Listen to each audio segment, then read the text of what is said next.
సభకు నమస్కారం అండి.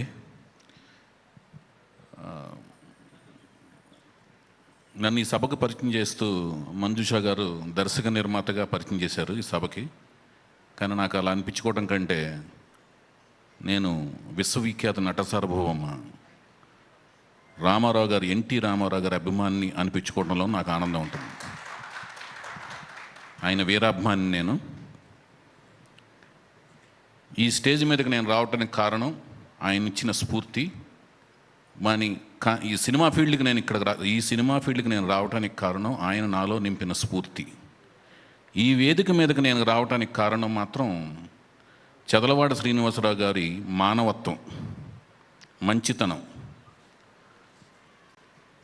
దాని గురించి ఎంతసేపు చెప్పినా కూడా తక్కువే అవుతుంది. కాబట్టి మాకంటే ముందు మా అగ్రజుడైన మా ప్రసన్న కుమార్ గారు చక్కగా వివరంగా అన్ని మాటల్లో ఆయన ఎన్ని చేతల్లో ఎన్ని చేశారో వాటిల్లోని 10% చెప్పారు ఆయన.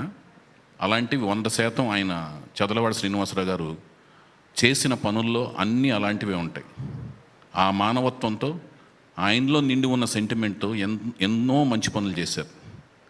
అలాంటి సెంటిమెంట్లు అంటే ప్రసన్న కుమార్ గారు మాట్లాడిన తర్వాత, అంతకుముందు కొన్ని వక్తలు మాట్లాడిన తర్వాత ఆఖరిలో మాట్లాడాల్సి వచ్చిన పరిస్థితి వచ్చినప్పుడు ఏం మాట్లాడతాకి ఏమి ఉండవు. కాబట్టి చదలవాడ శ్రీనివాసరావు గారికి మనసు నిండా సెంటిమెంట్లు నిండిపోయి మానవత్వంతో ఉంటారు. కాబట్టి ఆ సెంటిమెంట్లు ఈ సినిమాకి కలిసి రావాలని మనస్ఫూర్తి కోరుకుంటూ ఒక 2 సెంటిమెంట్లు నేను చెప్తానికి ప్రయత్నిస్తున్నాను. అదేంటంటే, ఒకే ఒక్కటి సినిమాలో మగధీర అనే సాంగ్ చేశారు. దాని మీద సినిమా వచ్చింది, ఒక బ్లాక్ బస్టర్ అయింది. అలాగే కేజీఎఫ్లో ధీరా ధీరా ధీరా అని ఒక సాంగ్ చేశారు, ఇప్పుడు సినిమాగా రాబోతుంది. ఇది అలాగే బ్లాక్ బస్టర్ అవ్వాలని మనస్ఫూర్తి కోరుకుంటున్నాను సెంటిమెంట్గా.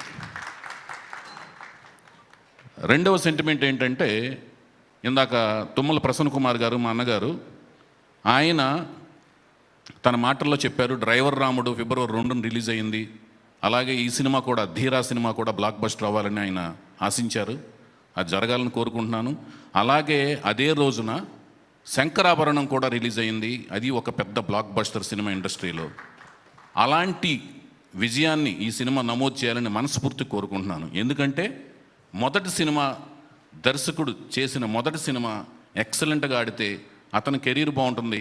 అతని కెరీర్తో పాటు చాలామంది నిర్మాతలు సౌభాగ్యవంతులు అవుతారు. అలాగే చాలామందికి సాంకేతిక నిపుణులకి, నటీనటులకి అవకాశం వస్తుంది. కాబట్టి విక్రాంత్ శ్రీనివాస్కి మంచి హిట్ అవ్వాలని మనస్ఫూర్తి కోరుకుంటూ, మీ శ్రమ గురించి, మీరు పరిశ్రమించిన విధానం గురించి అందరూ ఇంతకుముందు చెప్పారు. కాబట్టి నేను కొత్తగా, నాకు ఎక్కువగా మన ఇద్దరికి పరిచయం లేదు, కానీ I wish you all good luck brother. ఆ తర్వాత ఈ సినిమాకి మెయిన్ కథానాయకుడు లక్ష్మణ్ అలియాస్ లక్ష్ చదలవాడ. ఆయన అతి త్వరలోనే పెద్ద స్టార్గా పరిణామం చెందాలని మనస్ఫూర్తి కోరుకుంటున్నాను. ఎందుకంటే ఇంతకు నుంచి అందరూ చెప్తూనే ఉన్నారు, కట్అవుట్ ఉంది. కట్అవుట్తో పాటు ఇందాక నాకు తెలిసిన వివరాల ప్రకారం ఆయనలో కంటెంట్ కూడా ఉంది. ఎందుకంటే బిచ్చగాడ్ అనే సినిమాని జడ్జ్ చేసి తెలుగు సినిమా ఇండస్ట్రీకి పరిచయం చేసిన ఒక జడ్జిమెంట్ ఆయనలో ఉంది. కాబట్టి ఆ జడ్జిమెంట్స్తో ఆయన మంచి ప్రాజెక్ట్తో, ఇలాంటి ప్రాజెక్ట్తో మరింత బ్లాక్ బస్టర్ హీరో అవ్వాలని మనస్ఫూర్తి కోరుకుంటున్నాను.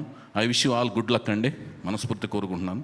అలాగే శ్రీ తిరుమల తిరుపతి వెంకటేశ్వర ఫిలిమ్స్ సంస్థ ముందుకు వెళ్ళాలని, చదలవాడ బ్రదర్స్ సమర్పణలో మరిన్ని మంచి సినిమాలు రావాలని, పద్మావతి చదలవాడ గారు విజయవంతమైన నిర్మాతగా మరిన్ని సినిమాలు అందించాలని మనస్ఫూర్తి కోరుకుంటూ, ఈ అవకాశం ఇచ్చిన ప్రతి ఒక్కరికి, అంటే ముందు ముఖ్యంగా మా చదలవాడ శ్రీనివాసరావు గారికి, నా గురించి మంచి వాక్యాలు చెప్పిన ప్రతి ఒక్కరికి కృతజ్ఞతలు తెలియజేసుకుంటూ సెలవు తీసుకుంటున్నాను. I wish you all good luck.